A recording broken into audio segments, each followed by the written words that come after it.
So welcome everyone. I'm sure more of you will start joining back in. I know some of you were here very punktlich on time at 12. Hopefully you'll see that we're live again. I'm really pleased to welcome you all to the 13th event in our Busch Hall Conversations. I'm Lauren Hanson. I'm the Stefan Engelhorn Curatorial Fellow at the Busch-Reisinger Museums at the Harvard Art Museums, and have been working with curator Lynette Roth on this Busch Hall project for about the past year and a half now. For those of you who aren't familiar with our project, Busch Hall examines the stubborn narratives around issues of nation, race, gender, and identity in German art through the lens of the Busch-Reisinger Museum and its collection. And we hold these monthly conversations on Instagram Live, which are generously supported by the German Friends of the Busch-Reisinger Museum. So many thanks to our Verein members. I hope some of you are able to join us and watch this talk today.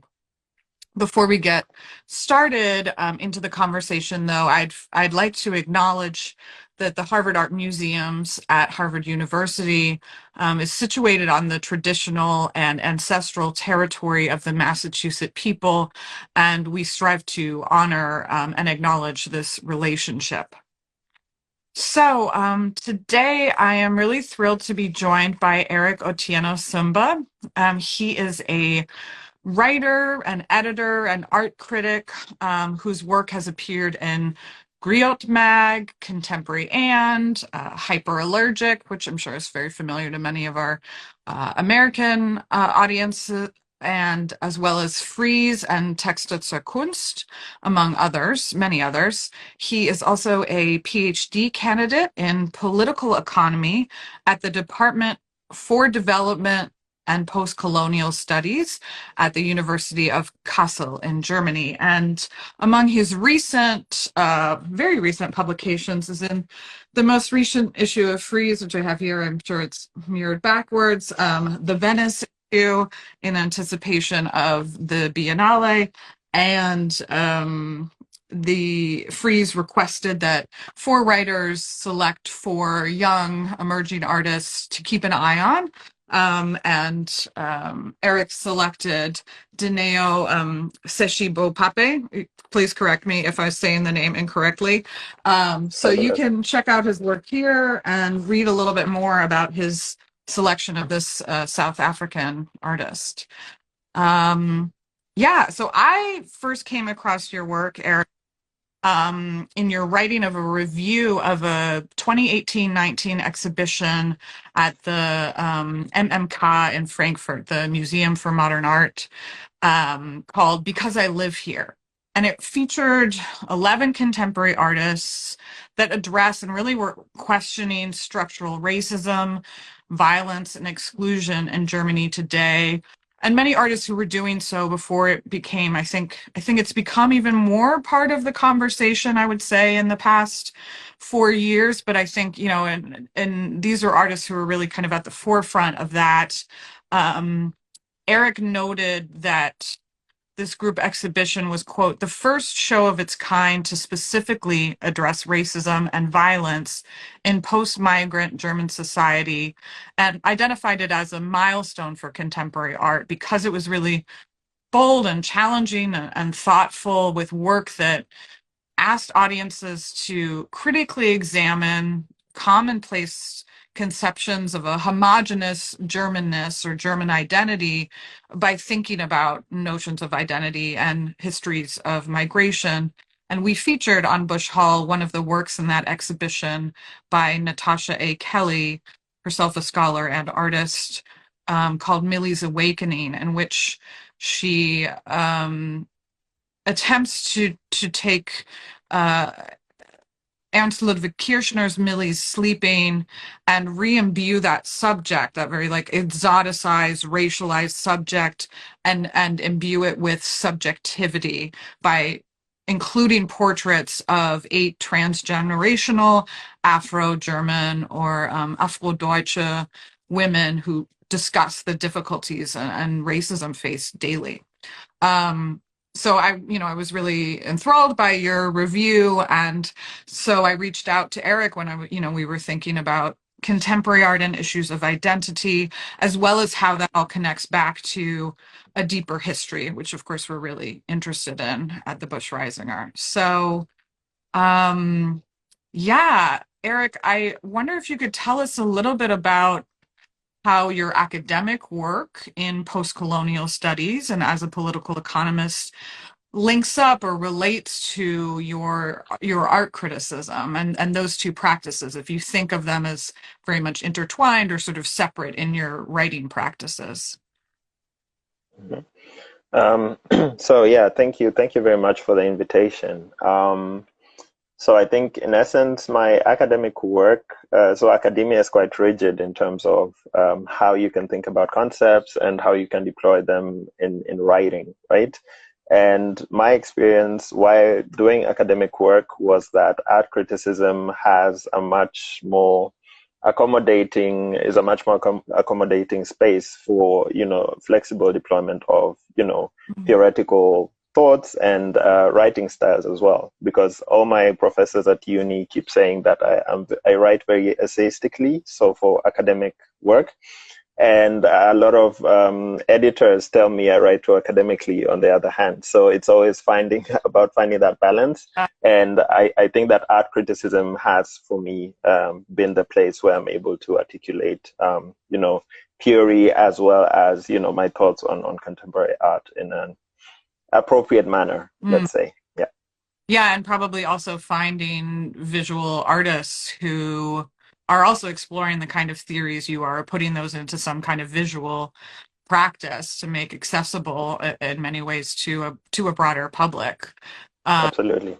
Of course, you're situated at university at the time in Kassel, where you have Documenta. So I imagine that played a role in the move toward art criticism.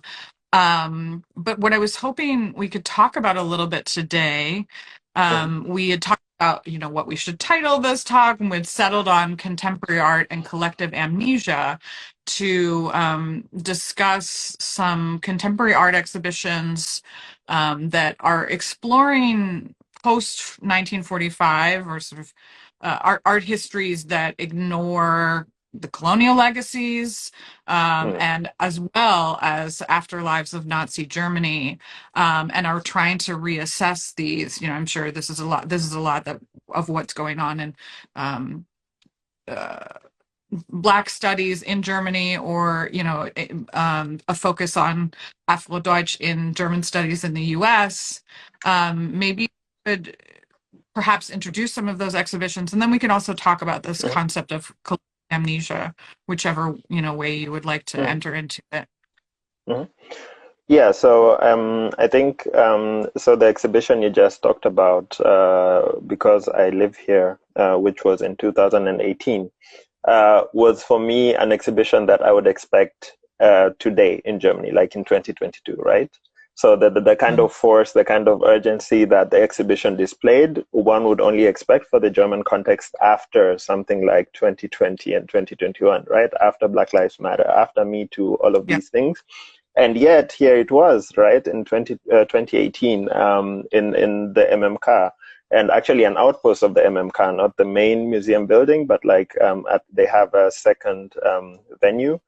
And it was quite powerful. And you needed, so each ticket allowed you to go in twice because the work was so expansive and intensive that the museum actually expected you to go in twice. And so that was just one exhibition. And then after Black Lives Matter and after the reckoning, that was 2020 and 2021, the German Historical Museum has stood out particularly for hosting exhibitions that kind of interrogate art histories in Germany. So I'm thinking about two in particular: the divinely gifted artists of National Socialism in post 1945 Germany, and the exhibition titled Documenta Art and Politics. And what both exhibitions do, they were running concurrently and they closed in January of this year. What they do is kind of look at, the assumption that, Documenta was kind of like a a clean slate, to begin art history anew Yeah. and interrogate that assumption. Yeah. Stunde Null. Exactly. And find, the very shocking things like, a lot of artists who are actually members of the NSDAP and many other Nazi organizations actually had stellar careers in post 1945 Germany. And what we see with the list, the Gott begnadete, divinely gifted artist list, which included 378 artists, both male and female, but obviously majority male, is that many of them go on to, have, high positions in Kunsthochschulen, so art academies. Many go on to teach. Some are still employed within Documenta and other big biennales. They get, head museums or art houses, Kunsthallen. And so the idea that, there was a clean slate is, of course, debunked by both exhibitions. And this is something that a lot of us knew, but no museum had actually done the work of looking at the, very specifics and laying it out so plainly, I guess. Yeah. So these two exhibitions kind of show, they show it plainly for everybody that the idea of a clean slate was, of course, Something also here that Lynette Roth, of course, investigated in her Inventor exhibition was this idea of discontinuity, right, or a clean break, and thinking more about the continuity in perhaps, underground artistic practices or intermigration practices from the 40s to the 50s, thinking more about those continuities rather than just this clean rupture. Certainly coming at it from a very different perspective, or considering very different artists. And I think it's actually very interesting that an exhibition like Inventur, or even the publication. I've come across the publication actually last year. So in the midst of all of that was going on, there was like a curated bookshelf within one bookstore. I don't want to mention which one, which included relevant topics like racism, feminism, Me Too, all of those. And Inventur was one of those books on this particular shelf, right?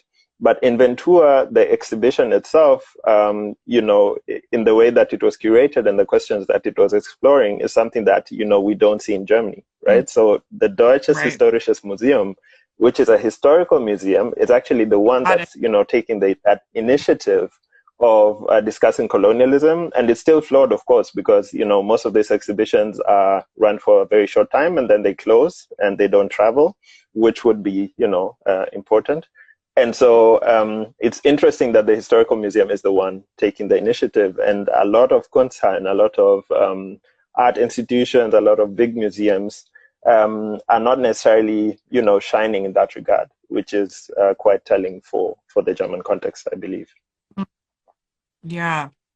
Do you then get the sense, just because they're within this historical context, that it doesn't reach the field of art history as much, or sort of contemporary art criticism, that those kind of exhibitions get overlooked and don't enter the art historical discourse?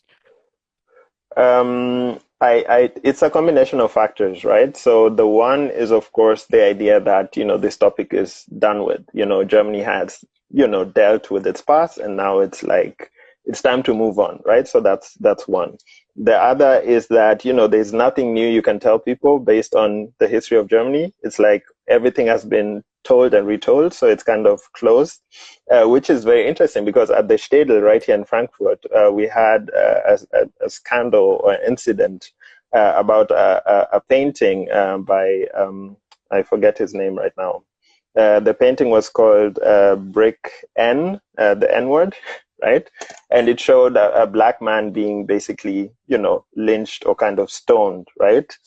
And the controversy that followed that particular incident was quite interesting because you could see that from an art historical standpoint, there were constant attempts to kind of legitimize why that picture should be kept hanging at the Städel. After Black Lives Matter happened, after all of these discussions were happening, it was actually in storage and was brought out in the midst of, the reckoning that was happening. and was hung. And an art history student is the one who kind of highlighted that on her Instagram. And she was like, why is this hanging now? Why was it brought up now?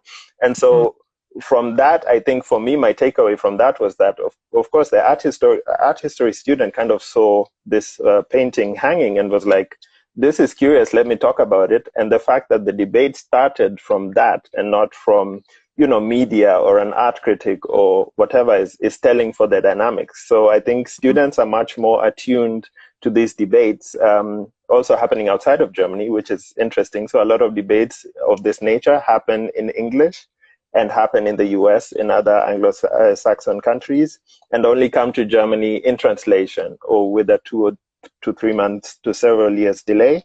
And this, I think, is telling for the German context in terms of why, or, the debates that people want to engage with and when. I think there's no initiative, really. It's always just reacting to debates that are coming from abroad, which is quite unfortunate. And the few people that actually do stuff and initiate things are actually ignored until like the New York Times or a big newspaper from abroad reports on their work in Germany, and then it blows up within the country. Have you seen, I think you had mentioned, or we had discussed before, a few other exhibitions, maybe more in an art context, that have started to deal with or are really doing some of the work around these historical legacies, and in particular the colonial past. I mean, maybe that's something else you could address. I know that's something so very interested in. Yeah.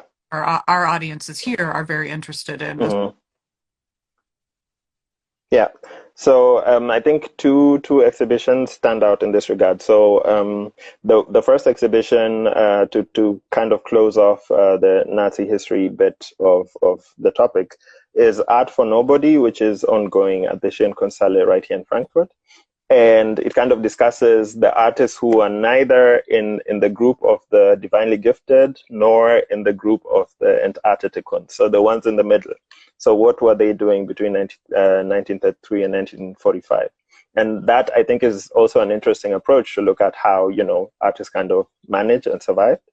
And the other initiative to move over to colonial history is the Brücke Museum, right? So we already spoke about Millie's Awakening and Ernst Ludwig Kirchner's painting, The Sleeping Millie. And I think the Brücke artists, were of course inspired by the Ethnological Museum in Leipzig. Many of them used to spend hours and hours looking at the ethnological work and then, kind of translating that into their own artistic imprint. And so the Brücke Museum started in 2019 a very big project to kind of, one, digitize, their collections, and in the course of that, also explore colonial history in a systematic manner, not just within one exhibition, but like going forward. And so what the Brücke Museum is doing, they already had 2 exhibitions on the topic, and they will keep producing exhibitions on the topic. But also on their website, you can kind of see what their work in this project, what they're trying to do to kind of address this topic in a systematic and a sustainable manner. So I think the Brücke Museum stands out in this regard, and it's a very small museum. It's in Berlin, which is, underfunded in terms of culture, etc. It's not the richest city-state, and so I think it's very interesting that this is the museum, the understaffed, the under-resourced museum, that is able to initiate such projects as opposed to bigger institutions who would have money to do such projects. Yeah, we have also recently, when we reopened in September of last year after being closed for about a year and a half due to the pandemic, have reinstalled some of our German Expressionism galleries, and in particular focused on and highlighting, rather than kind of turning away from the discomfort of a painting by Emil Nolde called Mulatto, certainly a term that feels very outdated and offensive, but to think more about the figures. I think people often are asking more now, well, who is that unknown sitter, or who is that figure been presented in this way. That's what about their identity? What about the historical conditions in which people were soon after racialized, and of course were being racialized at the time. And so, featured that work. It was, Lynette Roth's decision to feature this work and think more deliberately about the colonial past, not just, we all knew the narrative of the Dresden artists going to the ethnographical museum and looking at things, but, to really think about what it means that they had access to those objects and really where those objects came from and what that says about society at that time, rather than it just being sort of this footnote or this aside for an iconographical study in art history. Absolutely. Really thinking about many of these social justice issues, how we can bring that into our art historical investigations. And I think, you mentioned that, a student was one to bring attention at the State Museum. I think because we're an academic museum, one of the great things is that we have brilliant students all the time asking these questions, asking, what work are you doing? Trying to hold us accountable to that kind of work. And I think we're much better off for that kind of absolutely demand for inquiry. Absolutely. Absolutely. I think I think it's kind of refreshing when museums, and I think that the Städel tried they tried to kind of pick up on the backlash, and that also backfired because of the ways in which a lot of museums have kind of been really complacent in terms of, just dismissing stuff as shitstorms and not really engaging with the content of what that shitstorm is about. So people would kind of wait for it to die down and then try to address it. So the Städel, for example, in the case of this painting, tried to join, to gather, things that people had said about the painting on Instagram and, print those out and place them next to the painting. But for that, they had to ask for consent from the people involved. And a lot of the people actually denied that and were like, so is this, is this how you're addressing, structural issues? Like, this shouldn't be, we want to see a new person employed to kind of address a specific topic, or we want to see, the scope widened. We want to see other paintings in the collection. We want to see, so it's not just a matter of dealing with one particular system, but rather, being more sustainable and purposeful about how you address. And it's about one instance of racism or one instance of a particularly troubling image. It's about the institutional context, right? Which they were missing a bit, and sort of then hiding behind other voices or using other voices instead of using the large platform that museums have and have to be really beholden to our publics, right? We're nothing if we don't have the public trust. exactly. Yeah, I mean, do you think there will be more of a tendency towards shows like Because I Live Here, or more of those conversations happening in the future? Or what do you sort of anticipate? I know that's difficult. It's a difficult question. Well, I think there are always curators. I mean, Susanne Pfeffer at MMK, who did Because We Live Here in 2018. There are always those curators who kind of do, the programs or the exhibitions that they want to do, regardless of what's going on around the country. But those are always the exceptions, right? They're always, the people who we hope get into these positions. But for a majority of the museums in Germany, I think we cannot tell at this point if this is something, of course, that they're noticing. This is something that they're, engaging with on some level, whether it's, just reading, what's going on, what's happening at other museums. So these are things that are very public and were noticed by a lot of museums. So I don't think any museum can kind of ignore what's going on right now. Yeah. The shift towards institutional change and the mobilization of resources, I think that's always the biggest problem. So museums in Germany are of course publicly funded. Their programs are planned up to 4 years ahead, right? And so I think only in 4 years will we be able to tell what 2020 and 2021 did in terms of changing attitudes, right? So it will have a slight lag. That's my hope, at least. So in 4 years, I think will be the best time to kind of look at what 2020 did for the German museum It can landscape. be a big challenge to remain nimble, right, as a museum in terms of responding to the contemporary moment, just the demands of planning a large exhibition, which again is why I think that because I live here, exhibition is kind of astounding, right? And if that happened 2018, 2019, all the work that was going into it before. So I Exactly. recommend to all of you look into that, learn about those artists. And I hope that in the following days, we'll have some posts up about some of the exhibitions that Eric mentioned today so that you will have access to that, can look at more at some of the work and the images and think a little bit more deeply about that work.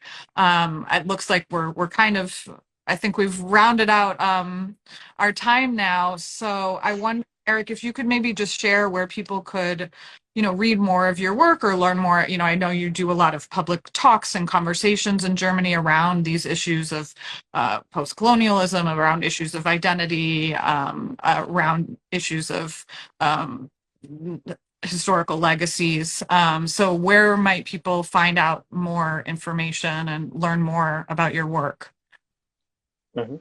So I have a blog roll on my website. So my website is otienos.com. So Otieno, my name, and s at the end.com.